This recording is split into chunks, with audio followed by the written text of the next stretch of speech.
નમસ્કાર દર્શક મિત્રો, આપ જોઈ રહ્યા છો ગુજરાત 20 ન્યૂઝ. હું છું એન્કર અર્પિતા પટેલ. હવે જોઈએ અગત્યના સમાચાર. ધોળકા ટાઉન પોલીસ સ્ટેશન ખાતે મોહરમના તાજિયા જુલુસ સંદર્ભે શાંતિ સમિતિની બેઠક યોજાઈ. અમદાવાદ જિલ્લાના ધોળકા નગરમાં મોહરમના પવિત્ર તહેવાર નિમિત્તે ધોળકા શહેર તાજિયા કમિટી દ્વારા તાજિયા જુલુસનું આયોજન કરવામાં આવ્યું છે. તહેવાર દરમિયાન શાંતિ, સૌહાર્દ અને સુવ્યવસ્થા જળવાઈ રહે તે હેતુથી ધોળકા ટાઉન પોલીસ સ્ટેશન ખાતે શાંતિ સમિતિની બેઠક યોજાઈ હતી. મળતી માહિતી અનુસાર તારીખ 25/6/2026 ગુરુવારે શબે આશુરા નિમિત્તે રાત્રે 9:30 કલાકે ધોળકાના કાજી ટેકરાથી તાજિયા જુલુસ પ્રસ્થાન કરશે અને રાત્રે 12 વાગે ટાવર બજાર ખાતે પહોંચ્યા બાદ તાજિયાનું વિસર્જન કરવામાં આવશે.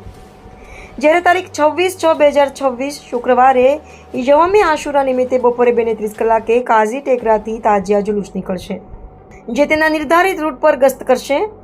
આ તાજિયા જુલુસને અનુલક્ષીને તારીખ 22/6/2026 સોમવારે બપોરે 12 વાગે ધોળકા ટાઉન પોલીસ સ્ટેશન ખાતે પીઆઈ AR ધવનના અધ્યક્ષસ્થાને શાંતિ સમિતિની બેઠક મળી હતી.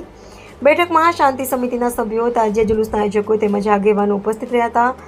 બેઠક દરમિયાન તાજિયા જુલુસના રૂટ, ટ્રાફિક વ્યવસ્થા, કાયદો અને વ્યવસ્થાની સ્થિતિ તેમજ તહેવાર દરમિયાન પરસ્પર ભાઈચારો અને શાંતિપૂર્ણ વાતાવરણ જળવાઈ રહે તે અંગે ચર્ચા વિચારણા કરવામાં આવી હતી.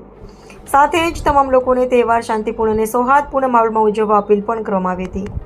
દર્શક મિત્રો, ગુજરાત 20 ન્યૂઝને લાઇક, શેર, સબસ્ક્રાઇબ કરો, બેલ આઇકન પ્રેસ કરો જેથી આપને નોટિફિકેશન્સ મળતી રહે.